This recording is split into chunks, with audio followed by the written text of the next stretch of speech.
ورحمة الله وبركاته. الحمد لله وحده والصلاة والسلام على من لا نبي بعده. قال الله تبارك وتعالى: أعوذ بالله من الشيطان الرجيم.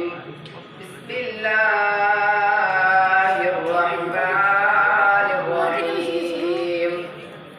وإلهكم إله واحد لا إله إلا هو الرحمن الرحيم. وصلى الله على خير خلقه محمد وآله وأصحابه أجمعين. أما بعد، فأعوذ بالله من الشيطان الرجيم. بسم الله الرحمن الرحيم. আলহামদুলিল্লাহ, সমস্ত তারিফ ও প্রশংসা সেই মহান রবের জন্য, যিনি আমাদেরকে বড় ভালোবেসে, বড় দয়া করে, মায়া করে, রহম ও করম করে এই ছোট্ট একটা মজলিসে বসার তৌফিক দান করেছে। সেই রবের শুকরিয়া শরীফ সকলে বলি আলহামদুলিল্লাহ। তারপরে পরে আমার নবী, আপনার নবী, সারা বিশ্বের নবী, সারা কুল কায়নাতের নবী, আমিনার লাল মরুর দলাল মুহাম্মদ রাসূলুল্লাহ সাল্লাল্লাহু আলাইহি ওয়াসাল্লাম, যাকে সৃষ্টি না করলে এই পৃথিবীর গাছপালা জমিন এক কথায় কিছু সৃষ্টি হতো না।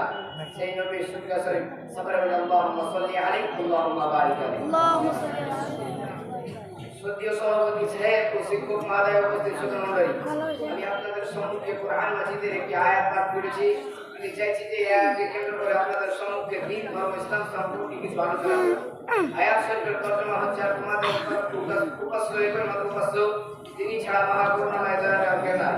সূরা বাকারা আয়াত নম্বর 16।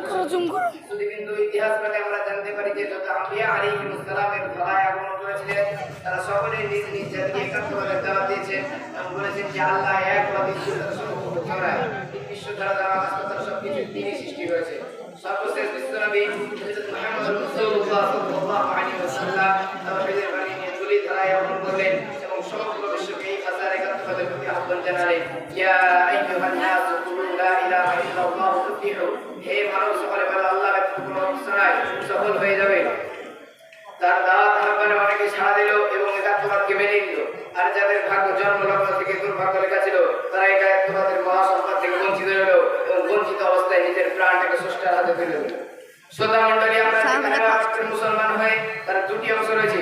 প্রথম অংশ আমরা একাত্মবাদের সংস্কৃতি দান করেছি এবং এই বুঝেছি যে আল্লাহ ছাড়া ইবাদতের বা উপাসনার উপযুক্ত কেউ নাই। সমস্ত কিছুর পরিচালক এবং সম্পাদক তিনি। তিনি সুখচ্ছেদের মতো সম্পদ দান করে সেই একক সত্তার এই কাজ। এই বিশ্বের এত বড় কর্মকাণ্ড সেই একক সত্তার ইঙ্গিতে পরিচালিত হয়। যদি এক আল্লাহ ছাড়া অন্য কোনো উপাস্য থাকতো, বিশ্বের সমস্ত ব্যবস্থাপনা ভেঙে চুরমার হয়ে যেত। তাই কোরআন মাজিদে বলা হয়েছে লাউ কানা ফীহিমা আলিহাতুন ইল্লাল্লাহু লাফাসাদাতা। অর্থ যদি ব্রহ্মাণ্ড